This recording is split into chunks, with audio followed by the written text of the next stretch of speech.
En esta oportunidad vamos a hablar de las probabilidades, ¿ya? Eh, bueno, sería importante pensar, o como primera aproximación, qué son las probabilidades. Y la verdad es que varias personas a lo largo de la historia se han preguntado o han definido esta palabra para referirse a cuando las cosas no son certeras, no son ciertas, y podríamos decir como que nos acordamos o que nos acercamos a cierto conocimiento o a cierta idea, pero no de una manera concreta y 100% efectiva, sino que creemos o de alguna manera estamos cercanos a la realidad, pero quizás no tanto. Eh, También la relacionamos usualmente con las posibilidades de que algo pase. Mientras más posible sea algo, vamos a decir que es más probable. Por ejemplo, es más probable que llueva en invierno a que llueva en verano, porque de todos los días que existen en inviernos anteriores, probablemente vemos que las lluvias se dan más en el invierno que en el verano. Y esa información nos hace pensar entonces que es más probable que llueva en invierno, por ejemplo, que en verano. Entonces, bueno, varias personas y científicos, matemáticos, matemáticas a lo largo de la historia han pensado cómo interpretar las probabilidades y hay una regla que es bastante importante y que es como la aproximación principal de la que se habla cuando trabajamos probabilidades y que las hizo el señor Laplace, que ahí lo pueden ver, ese es el señor Laplace, vivió en la segunda mitad del siglo XVIII, 1740 y algo, por ahí nació y sus descubrimientos, sus trabajos lo hizo durante la segunda mitad del siglo XVIII. Eh, Él hizo lo que se llama una regla de probabilidades y él dijo, bueno, si las probabilidades son como las posibilidades de que algo suceda, tendríamos que transitar entre que no suceda algo y que sí suceda algo. Cualquier cosa, ¿ya? Y de hecho estas cosas que suceden las vamos a llamar sucesos, porque son cosas que suceden, o eventos, ¿ya? Entonces un evento podría estar más cerca de que no suceda o podría estar más cerca de que sí suceda, ¿ya? Algo que no va a suceder nunca, por ejemplo, que el sol salga de noche, porque nosotros decimos que la noche es exactamente el hecho de que no haya sol. Entonces el sol jamás va a salir de noche. Entonces ahí tendríamos un ejemplo de un suceso que nunca va a salir, ¿ya? Y a eso Laplace dijo, bueno, llamémoslo a que cuando algo no sucede, su probabilidad de ocurrencia, es decir, la probabilidad de que pase es cero, ¿sí? Y vamos a decir que cuando algo sí sucede, su probabilidad de ocurrencia es uno, es decir, cuando tenemos un evento totalmente seguro, algo que sí o sí va a suceder, algo que sí o sí va a pasar.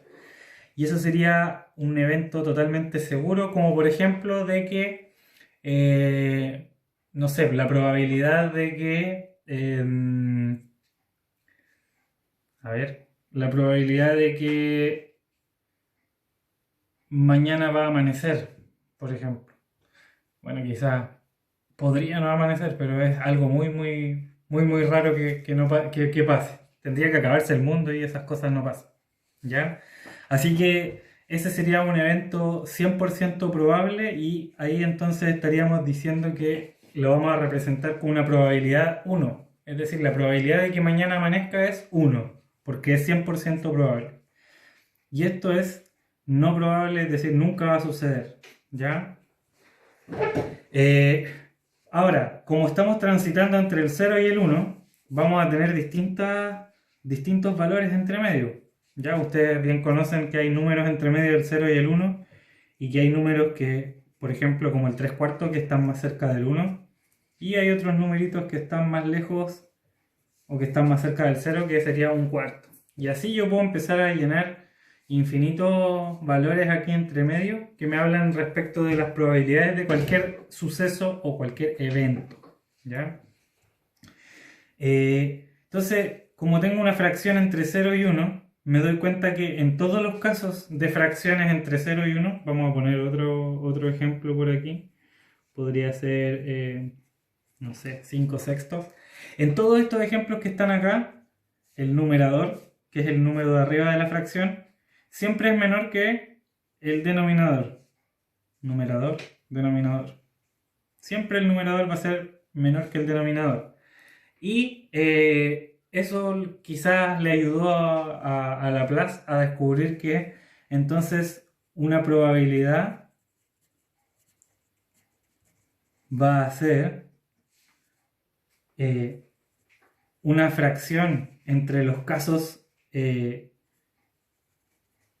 favorables versus como denominador los casos totales de ocurrencia, ¿ya? ¿Qué quiere decir esto? Quiere decir que cuando yo tengo los casos favorables, perdón, ahí sí.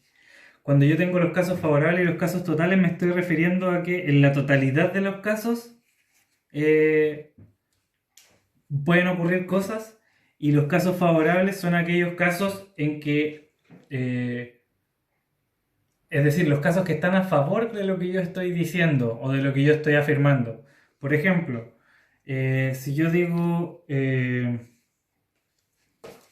a ver, aquí hay un ejemplo que tengo ya escrito. Dice, ¿cuál es la probabilidad de sacar una bolita roja en la siguiente caja? Entonces aquí yo lo que necesito saber es sacar una bolita roja. Y por lo tanto me voy a fijar en las bolitas rojas que hay en la caja. Todos los eventos posibles sería sacar alguna de las pelotitas. Sacar esa que está ahí, esa o esa. Cualquiera de esas posibilidades. Entonces en el fondo yo digo, bueno, los casos totales que tengo son 8 pelotitas. Y los casos favorables, es decir, los casos en que yo saco una bolita roja, son solamente 3 de los casos totales. Es decir, en 3 casos de 8 estoy sacando una bolita roja, y por lo tanto yo puedo decir que la probabilidad de sacar una pelotita roja en esta caja que está acá es una probabilidad de 3 octavos. ¿Sí? Como se fijan, como se pueden fijar, entonces en la hoja que teníamos antes sería una probabilidad de 3 octavos, ¿ya? Es decir, algo más o menos por aquí, ¿ya? Y por lo tanto estaría más cercano a que no sucede que a suceder. Es decir, es más probable que no saque una bolita roja a que sí saque una bolita roja. Eso como a modo de ejemplo, ¿ya? Ahora, importante mencionar que en el concepto de... Perdón, ahí sí. Que en el concepto de probabilidades es bueno hablar de lo que se llama la equiprobabilidad, o eventos o sucesos equiprobables. ¿Qué es un evento equiprobable a otro? Son aquellos eventos que tienen la misma probabilidad de ocurrir, la misma posibilidad de ocurrencia, ¿ya? Por ejemplo, no sé, podríamos decir que un dado es un ejemplo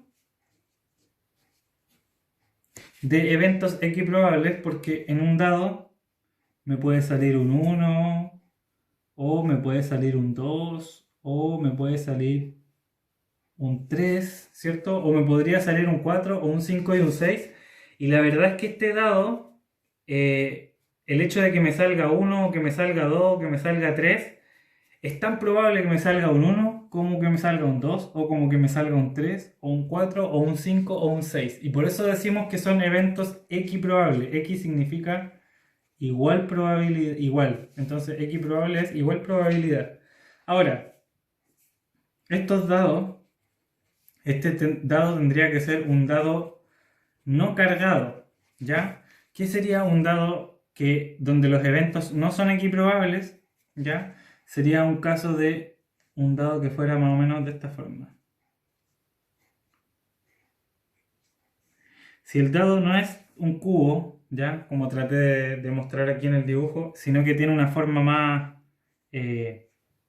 más como un trapecio, como un prisma trapezoidal, así se llamaría esta figura.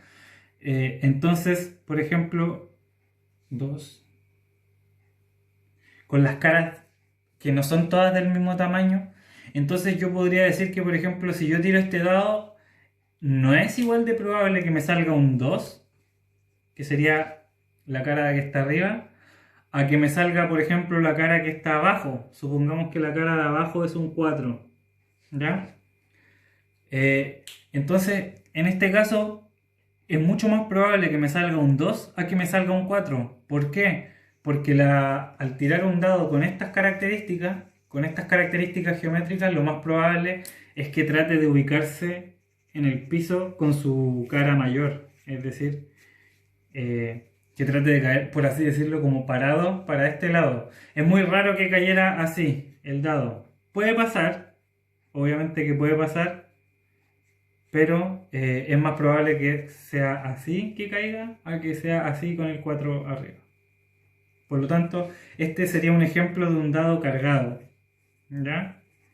Y en este caso, entonces decimos que eventos equiprobables son los que se pueden dar en un dado no cargado. Si tengo un dado cargado, entonces no puedo hablar de que el hecho de que me salga un 2 y un 4 son equiprobables. En este caso, no son eventos equiprobables.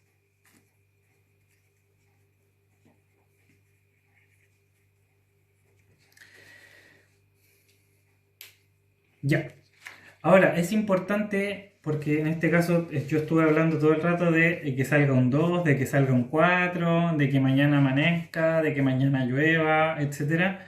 Pero no estoy diciendo, en el fondo no estoy explicando cómo funciona esto con lenguaje matemático, ¿ya?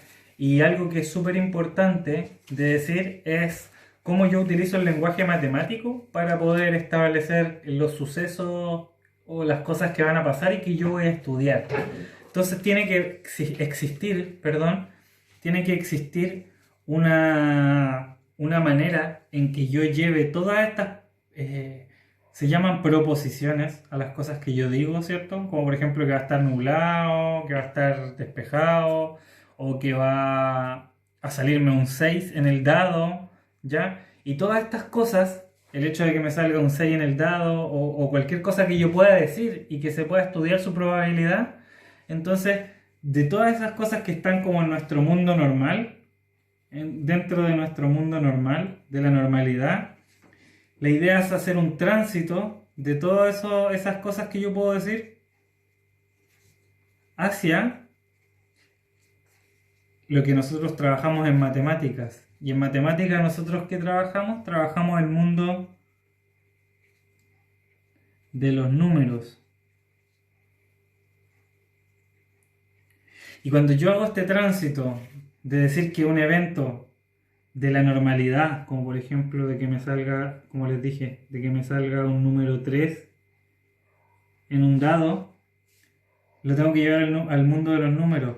O el hecho de que mañana lloverá. Eso también lo tengo que llevar al mundo de los números. Y en este tránsito que yo hago hacia ese mundo de los números, van a aparecer varias cosas que nos van a ayudar en el cálculo de las probabilidades, ¿ya? En primera instancia, yo voy a decir que las cosas que yo voy a trabajar o a las cuales yo les voy a calcular la probabilidad, las voy a sacar de un espacio muestral, ¿ya? ¿Por qué se llama espacio muestral? Porque es un espacio, así como está graficado aquí con estas líneas medias ridículas que yo hice de conjunto, un espacio, y es muestral porque en el fondo de aquí yo estoy sacando las muestras que podríamos decir que yo voy a utilizar más adelante para llevarla al mundo de los números. Por eso se llama espacio muestral, ¿ya? Y aquí en el espacio muestral yo puedo considerar que el espacio muestral está compuesto de varios eventos o de varios sucesos. Entonces, evento 1, evento 2, evento 3, etcétera. Y estos eventos van a depender del tipo de trabajo que yo quiera hacer con las probabilidades, ¿ya? Es decir, por ejemplo, si yo quiero trabajar con un dado y saber las probabilidades de que me salgan cosas en el dado, entonces mi espacio muestral se va a tratar de cosas de los dados. Como por ejemplo que me salga 1, que me salga 2, que me salga 3 puntitos, que me salga 4 puntitos, etc. Si mi espacio muestral o si lo que yo quiero sacarle probabilidades es al clima, entonces mi espacio muestral van a ser eventos del clima. Por ejemplo, está nublado, está despejado, está oscuro, está claro, hace calor, hace frío, etcétera. ¿Ya? O hay una alta temperatura, hay una baja temperatura, etcétera. Eh, si el cálculo de probabilidades quiero yo, por ejemplo, saber la probabilidad de que al salir de mi casa me contagie de coronavirus, por ejemplo, entonces va a hacer un cálculo de probabilidades donde mi espacio muestral van a ser el hecho de enfermarse, el hecho de no enfermarse, el hecho de contagiarse, el hecho de no contagiarse. Esos serían como mis eventos. Ojo, palabra clave, evento. Entonces un espacio muestral siempre está compuesto de eventos.